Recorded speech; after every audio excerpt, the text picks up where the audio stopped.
And as I mentioned, Feist is here. Hi. Hi. So, nice to see you, by the way. I don't think I've seen you since the record came out. It's been a while. I've been looking forward to it. Yeah, me too. I hear you, but I don't often see you. Well, I hear you too, and I don't often see you. We're just like what Graham Bell imagined the telephone would be. I don't know if that's what that is. What made you want to get into the world of podcasting? I guess I grew up with, this isn't a CBC name drop, but I grew up with the radio on the kitchen counter. You know, it was always a voice coming off the kitchen counter. And then radio kind of went away, I guess. It was just not like, I guess I wasn't in a kitchen as much or something. Yeah. But then podcasts showed up and they were really keeping me company on the road. Like I discovered On Being. You ever listen to that Krista Tippett one? No. It's an NPR one. And Radio Lab is phenomenal. Incredible. Right? Yeah. And I just started to get beguiled again by it. It's so disarming. Listening, just you're alone, you're listening to these ideas, there's new stuff coming at you and your mind is putting it together and your imagination is triggered and yeah. Incredibly intimate too. Eh? Yeah, it is. It is. Yeah, I'm never surprised. So sometimes when I go out, people will say, hey to me like I'm their uncle or their brother or Best something like friend, that. yeah. Because I think it is. It's a one-on-one sort of intimate thing, podcasts are. Well, it leaves a lot to your imagination. It's sort of like reading. You have to come up with your own, if you love a book, you don't necessarily want to watch the movie of it because then your characters will get usurped by the ones on the screen, Yeah, I felt that way a couple of times. Yeah. So can you tell me about this questionnaire you sent out after Pleasure came out? Yeah, it was having done this a few times, this make a record and then go out and tour it. And there's that step between those two where you go talk about it and with journalists or with anyone who's curious about the record. And that's not the easiest part because often I'm a little close to the record still. I'm not exactly on top of what I was writing about. It's hard to just nutshell it, So I kind of had this idea, this sort of sneaky back way that if I was to write this questionnaire out, which was sort of written on the tenets of the things that I was curious about when I was writing the record, and then give it to the journalists before we did the interview, it would cue their mind up, pun intended. Hey, get out of here. Come on. She still got it, ladies and gentlemen. She can't turn it off. Monday morning. Yeah, it would sort of key their mind up to a line of inquiry that was more in keeping with what I wanted to be talking about, which wasn't my subjective story. It was, I'd written about that, and I didn't really have it, it wasn't really something I was like really comfortable talking about yet. So I thought that if I could just sort of play with the idea of deeper thematic kind of tectonic plates underneath the songs and that are in everyone's lives, including the journalists' lives. And anyway, the joke was a couple of the first journalists were really responded well to it, and a couple were like, violated. Like, what is this? I don't want to answer these questions. Like, you wanted them to answer them. Yeah, and I also said I wasn't going to read them. It's about exercising that muscle inside yourself to answer questions. Which actually, it's funny. Before I came this morning, I had never answered the questionnaire myself, and I thought I should refamiliarize myself with what it was. And it was really interesting because I think the idea I had at the time was you have a week full of experiences, and half of them are fantastic or bolstering, and half of them are really, somehow disorienting, or they irk you, or you just don't feel comfortable with them. And then at the end of your week, you're mostly you're like ticker taping off the ones that were bad. So you're sort of like, reinforcing the negative at the end of every week, And the questionnaire kind of was exercise the muscle to lean positive. Could you give me That's pretty much it. What were some of the questions? Even just one or two. It was like, one is describe the best memory that hasn't yet happened to you. So you're basically being asked to, conjure up something aspirational, something you really want, and then talk about it as if it already happened. That's kind of just sort of a play on magic. You just manifest something, envision it, and then it could happen. Yeah. You can't get anything that you don't already know you want. Yeah. But there's something very revealing about that, Like what we were talking about on a Friday. What was the question we were asking in our office on Friday? What would you do if you knew you were never going to fail? Right. We were having that conversation in our office the other day, and it got a little deep. Right. That's sort of the key. That's kind of why I called the record Pleasure. It was a game with myself. I had not been experiencing much of that. At the time, I was going through mostly the sort of like, hair dryers of life blowing at me, like a wind tunnel of I was just quite lost at the time when I was writing that record, really confused and disoriented by like life shifting around me. And then I thought, well, why don't I just, instead of dwelling on that, which is, I see the tendency to do that, what if I just call it the opposite? I call it pleasure. And maybe I'll manifest some of that. Maybe what's it called? Fake it till you make it. Yeah. Isn't that the thing? Hold on, this questionnaire you sent out to people though. So after the journalists, I realized they're in a job that would maybe preclude them from being easygoing about that. But it was because they're the askers, right? And but then we just folded it out into the ether, and it was I think I wrote a letter to people to explaining, hey, if you want to take a minute to answer this, I don't really know what I'm looking for. But if you're interested to just cue your mind this direction, then maybe you can, like, it was for their 5 minutes. It was just for them to have that 5 minutes where they lean positive. That was the exercise. What were some responses you got that surprised you? Well, I think the main thing was there was so many, and also they were all. I saw a through line that everybody is really working hard to deal. Everyone's leaning negative. Everyone's judging themselves. And this was also not culturally about us up over here in our 1%-y North American life. It was all the people from all over the world, and there was a through line of self-doubt and shame, lots of hidden secrets. There was one of the questions is describe a secret that doesn't need to be one anymore. It's sort of like lift the veil off of something that you're keeping a secret. But Leslie, like, I know that, and I don't want you to talk about this stuff, but like, I know you were going through something really hard when you were making the Pleasure record. I was trying to allude to this a little bit earlier. Was this sort of about getting like an empathy through shared experience? Like you were going through something tough, and I hear that people are going through tough. Maybe my burden isn't as heavy. I think that's pretty much it. When I was in the thick of it writing, I was looking around for resources, anyone else who had left little crumbs in the forest, some sort of map to get me through. Other people who had been in a similar place. So I was reading a lot. I was listening to Krista Tippett a lot, which is a lot of people talking about their interior lives on her podcast. And I started to see that, wow, when people talk about what's going on, on the flip side, on the inside, unguardedly, then there's a lot of clues. I came up with a word which you'll love, I hope. Accumulation. Hello. Accumulation? Yeah, you're accumulating clues. That's what I was. Oh, that's nice, actually. It's pretty cute. Yeah. Right? I love that stuff. Yeah. It's what makes my world go round, actually, is puns like that. But anyway, I was accumulating these clues, and I was doing it through looking for how other people had navigated their way through a difficult time. And then reading these questionnaires, everyone was so generous, mainly because they knew that it would never be exposed to the light of day. This was very private. A lot of people did it anonymously. And I just thought what they did was spend 5 minutes leaning positive. And it's a hard work to lean positive because there's a lot of these details of our subjectivity really becomes this sort of closed climate ecosystem. We're in like a diving bell of our own version of reality.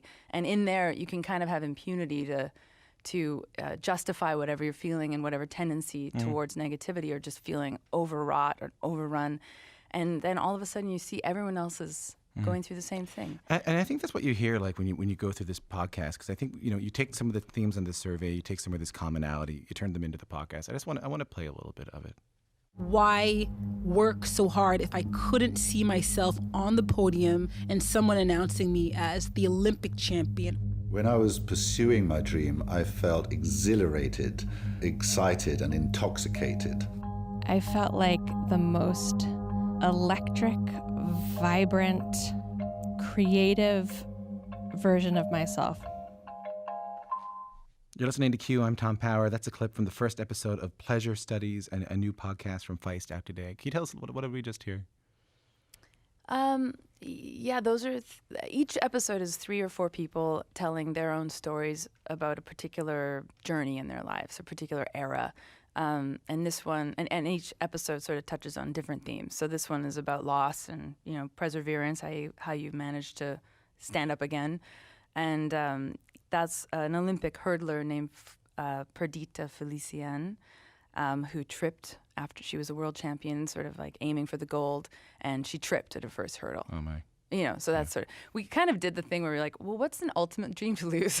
Robbie Lackertz and I, who's also executive produced with me, we were, like, what's a real loss? We thought, well, an Olympic medalist, like that's about as your whole life has been pointed at one thing. That's a defined loss as much as you can get, Yeah. And Dylan Evans is a guy in England who started an intentional community that kind of dissolved around him over many years. And that was, a real utopian ideal that was lost. And then Sarah Brooke Curtis is a woman who lost her child a few days after the child was born. And those are three very singular stories, but somehow when you weave them together, you kind of braid them together. The editing is super intuitive and experimental. It's not like, here's my story beginning, middle, end, and here's the next story beginning, middle, end. They shed light on one another. I think that's what I was surprised by, because I guess the way I'm used to listening to things was that we would hear the story of the medalist, and then we would hear the story of the parent who lost her child, and then we would hear the story of all in one. But there's something about braiding them together, right? There's something about, as you say, braiding them together that gives a real commonality of experience. Like kind of no matter what the details of what's going on for you, if you're touching on the same bedrock, I mean, that's the thing. I was feeling very tied to and what's the word? Like I was feeling really dedicated to the details of my life. And that's something about that you eventually wear yourself out on. You're like, the details matter much less than the place I'm living the details from. Well, what do you mean you were kind of burnt out on the details of your life? Well, I mean, at some point when you've lived long enough. Hello. Hello. You start to repeat yourself enough that you're like, oh, I'm back here again.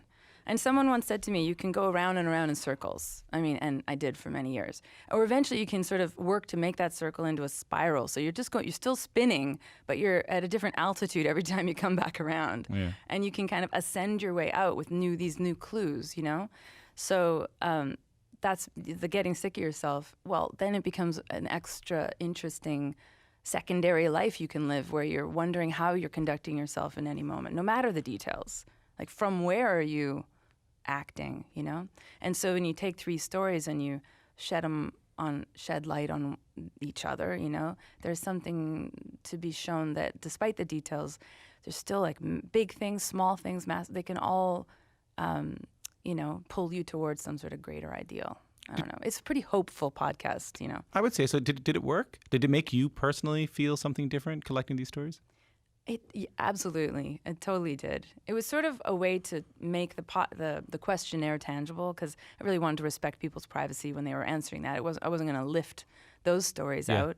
But there was something where I got this bird's eye view on this tendency towards self-doubt that I thought, why don't we just go around the world and find some people that can illustrate these points. And it's basically just a resource to lean positive or to lean towards hope, because none of these people are in the thick of their stories. They're all on the other side, so they have some information on how you get to the other side. And again, it worked for you. Like, you felt something different. I did. And also, I mean, I always joke that writing songs and touring is kind of like a GPS for the soul or something. You're one place and you get to another by writing about it. You make it be past tense. You sing about it as past tense, and then it somehow becomes past tense through the repetition on tour. So I gained distance from my own stuff and perspective, and then this podcast series was a pretty useful tool. It's sort of like being in a subway car when it's just putting thought bubbles out above everyone's heads. You think you're alone on that subway car, but if you were to just sort of get a look at what was going on in everyone's minds, you would have a lot more in common than you think, which I think is a pretty useful thing in this hyper-isolated way we live our lives, But if I love what you said there, was songwriting performing is a GPS for the soul. But I feel like your soul is nourished through some of these stories that you're hearing, right? And these commonalities. And I remember in my life moments where I felt so alone, I felt a lot lost. Just again sitting down and having a beer with someone who was going through something that I was going through, or had in the past gone through something I was going through, changed me, right?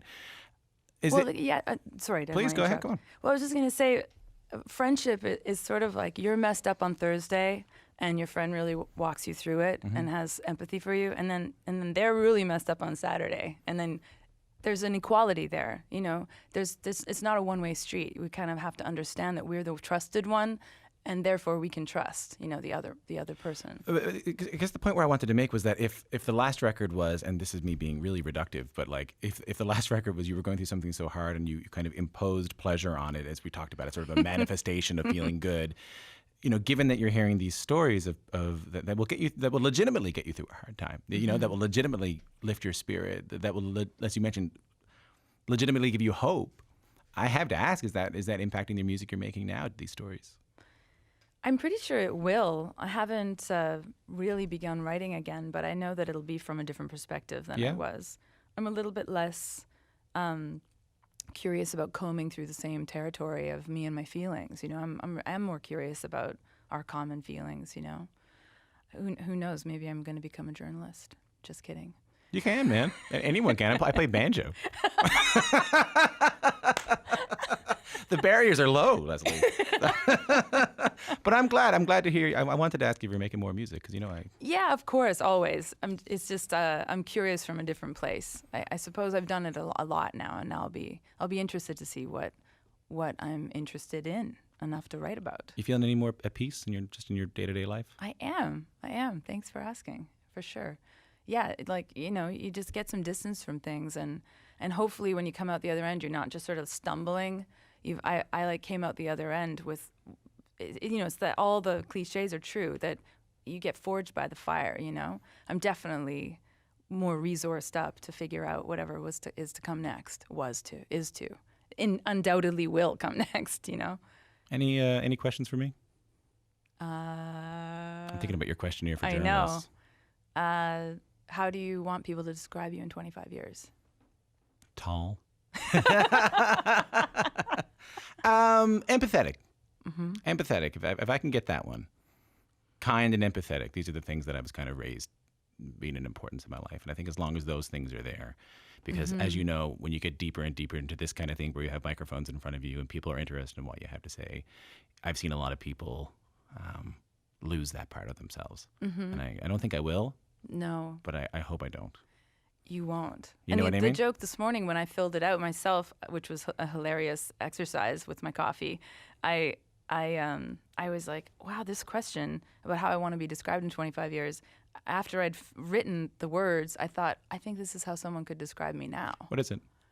Oh, it was similar. It was like empathetic, curious, mischievous, I don't know, up for fun, kind of like capable. I was like, well, that's pretty good if I'm already at my 25-year goal. I'll give you one more. Can I give you the one we did in our office on Friday that's not in your questionnaire? Yeah, sure. What would you do if you knew you could never fail? Oh, man. I'd write a great work of fiction. I think you can do that anyway. No, because when you read Heartbreaker by Claudia Day, you get reality check. It's sleight of hand. It looks easy, but it's not. In 1 year, Leslie Feist will be here for her new mystery novel. Yeah. I can't wait. Nice to see you. Thank you so much. You too.